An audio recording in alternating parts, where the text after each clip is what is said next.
Area denial کہا جاتا ہے۔ اس حکمت عملی کا بنیادی مقصد حملہ آور فوج کو کسی مخصوص علاقے میں داخل ہونے سے روکنا یا داخل ہونے کی صورت میں اسے اس قدر نقصان پہنچانا کہ وہ اپنا آپریشن یا فوجی کارروائی جاری نہ رکھ سکے۔ ایران اس مقصد کے لیے مختلف ذرائع استعمال کرتا ہے، جن میں سب سے اہم اینٹی شپ میزائل ہیں۔ یہ میزائل ساحل سمندر سے داغے جاتے ہیں اور بڑے جنگی جہازوں کو نشانہ بنانے کی صلاحیت رکھتے ہیں۔ اس کے علاوہ ایران کے ڈرونز اس حکمت عملی کا ایک اہم جزو ہیں۔ کم لاگت اور بڑی تعداد میں تیار کیے جانے والے یہ ڈرونز نہ صرف فضائی نگرانی بلکہ تباہ کن حملوں کے لیے استعمال ہوتے ہیں۔ بعض دفاعی تجزیہ کاروں کے مطابق ایران کی ڈرون پیداوار اس سطح تک پہنچ چکی ہے کہ وہ بیک وقت سینکڑوں یا ہزاروں ڈرونز استعمال کر سکتا ہے، جو کسی بھی جدید بحری بیڑے کے لیے ایک سنگین خطرہ بن سکتے ہیں۔ سمندری بارودی سرنگیں بھی ایران کی دفاعی حکمت عملی کا ایک اہم ہتھیار ہیں۔ ایران کے پاس ہزاروں کی تعداد میں بحری بارودی سرنگیں موجود ہیں جو پانی کے اندر نصب کر دی جاتی ہیں اور کسی بھی گزرنے والے جہاز کے لیے تباہ کن ثابت ہو سکتی ہیں۔ ان سرنگوں کو صاف کرنا ایک نہایت سست اور خطرناک عمل ہوتا ہے جس میں کئی مہینوں کا وقت درکار ہوتا ہے۔ ایران کی بحریہ چھوٹی مگر انتہائی تیز رفتار کشتیوں پر مشتمل ہے جو سوام اٹیک یعنی جھنڈ کی صورت میں حملہ کرنے کی صلاحیت رکھتی ہیں۔ یہ کشتیاں بڑے جہازوں کو چاروں طرف سے گھیر لیتی ہیں، جس سے جدید ترین دفاعی نظام بھی دباؤ میں آ جاتا ہے۔ ان تمام عوامل کو مد نظر رکھا جائے تو یہ واضح ہوتا ہے کہ امریکہ کے لیے آبنائے ہرمز کو مکمل طور پر محفوظ بنانا ایک طویل اور پیچیدہ عمل ہو سکتا ہے۔ یہ کوئی چند دنوں کا آپریشن نہیں بلکہ ایک ایسی مہم ہو سکتی ہے جس میں ہفتوں نہیں بلکہ کئی مہینوں کا وقت درکار ہوگا، اور اس دوران عالمی معیشت شدید دباؤ کا شکار ہو سکتی ہے۔ ایران کی طاقت کا ایک اور اہم پہلو اس کی طویل ساحلی پٹی ہے، جو خلیج فارس اور بحر عمان کے ساتھ تقریباً 1700 سے 1800 کلومیٹر تک پھیلی ہوئی ہے۔ یہ وسیع جغرافیہ ایران کو ایک غیر معمولی دفاعی برتری فراہم کرتا ہے۔ اس طویل ساحلی علاقے میں ایران مختلف مقامات سے میزائل اور ڈرون حملے کر سکتا ہے، جس سے حملہ آور فوج کے لیے کسی ایک مقام کو نشانہ بنا کر خطرے کو ختم کرنا ممکن نہیں رہتا۔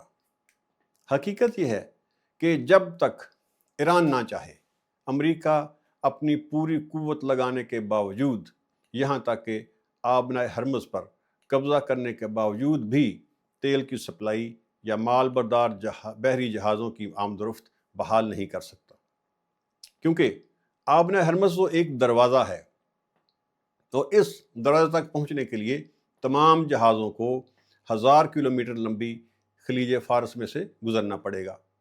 خلیجی ممالک میں کویت، جو خلیج فارس کے آخری کونے پر واقع ہے، وہاں سے لے کر آبنائے ہرمز تک 1000 کلومیٹر کا سفر ہے۔ اس کے بعد بحرین ہے۔ بحرین سے آبنائے ہرمز کا فاصلہ 500 سے 600 کلومیٹر ہے۔ قطر سے تقریباً 400 سے 500 کلومیٹر ہے اور متحدہ عرب امارات سے تقریباً 300 کلومیٹر ہے۔ اور یہ مکمل خلیج ایران کے میزائلوں کی زد میں ہے۔ اس خطرے کے پیش نظر کوئی بھی جہاز اپنی تباہی کا خطرہ مول نہیں لے گا، اور سب سے بڑھ کر جب تک ایران ان جہازوں کو نشانہ نہ بنانے کی یقین دہانی نہیں کروائے گا، دنیا میں کوئی بھی انشورنس کمپنی ان جہازوں کی انشورنس نہیں کرے گی۔ ایران 40 سال سے اس جنگ کی تیاری کر رہا ہے۔ ایران نے اپنی ساحلی علاقوں میں زیر زمین تنصیبات بھی قائم کر رکھی ہیں، جن میں فوجی دستوں کی رہائش، میزائل لانچنگ سسٹمز اور اسلحہ ذخیرہ کرنے کی سہولیات شامل ہیں۔ یہ تنصیبات نہ صرف ہوائی حملوں سے محفوظ رہتی ہیں بلکہ دشمن کے لیے انہیں مکمل طور پر تباہ کرنا بھی انتہائی مشکل کام ہے۔ ایران کا دفاعی نظام ڈی سینٹرلائزڈ ہے۔ ایران میں 31 مختلف کمانڈ آزادانہ طور پر کام کرتی ہیں، جس کا مطلب یہ ہے کہ کسی ایک مقام پر یا کسی ایک علاقے میں نقصان ہونے کی صورت میں بھی باقی نظام فعال رہتا ہے، اور یہی حکمت عملی اسے ایک مضبوط اور لچکدار دفاعی قوت بناتی ہے۔ اس تمام صورتحال کا سب سے اہم نتیجہ یہ نکلتا ہے کہ آبنائے ہرمز محض ایک سمندری راستہ نہیں بلکہ ایک ایسا جغرافیائی اور عسکری پریشر پوائنٹ ہے جہاں سے ایران عالمی طاقتوں پر دباؤ ڈال سکتا ہے۔ اگر یہ راستہ بند رہتا ہے تو عالمی تیل کی سپلائی شدید متاثر ہوگی، جس کے نتیجے میں عالمی معیشت شدید بحران کا شکار ہو سکتی ہے۔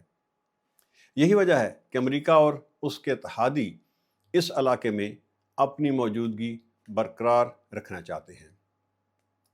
آخر میں یہ کہنا غلط نہ ہوگا کہ حالیہ جنگ نے آبنائے ہرمز کو دنیا کے حساس ترین علاقوں میں شامل کر دیا ہے۔ آبنائے ہرمز میں طاقت کا توازن صرف ہتھیاروں کا نہیں بلکہ جغرافیہ، حکمت عملی اور صبر کا کھیل ہے۔ ایران نے اپنے محدود وسائل کے باوجود اس جغرافیہ کو اپنی سب سے بڑی طاقت میں تبدیل کر دیا ہے، جبکہ بڑی طاقتیں بھی اس حقیقت کو نظر انداز نہیں کر سکتی کہ آبنائے ہرمز میں جنگ کا مطلب صرف ایک علاقائی تنازع نہیں بلکہ اس کے نتیجے میں شدید عالمی معاشی بحران پیدا ہو سکتا ہے، اور یہی وہ حقیقت ہے جو آبنائے ہرمز کو عالمی سطح پر ایک فیصلہ کن مقام بنا دیتی ہے جہاں جغرافیہ ہی اصل طاقت ہے۔ ناظرین کرام، اس ویڈیو کو لائک کریں، سبسکرائب کریں اور کمنٹس میں اپنی قیمتی رائے کا اظہار ضرور کریں۔ ہم جلد ہی ایک نئے ویلاگ کے ساتھ آپ کی خدمت میں حاضر ہوں گے۔ آپ کا بہت بہت شکریہ۔ اللہ حافظ۔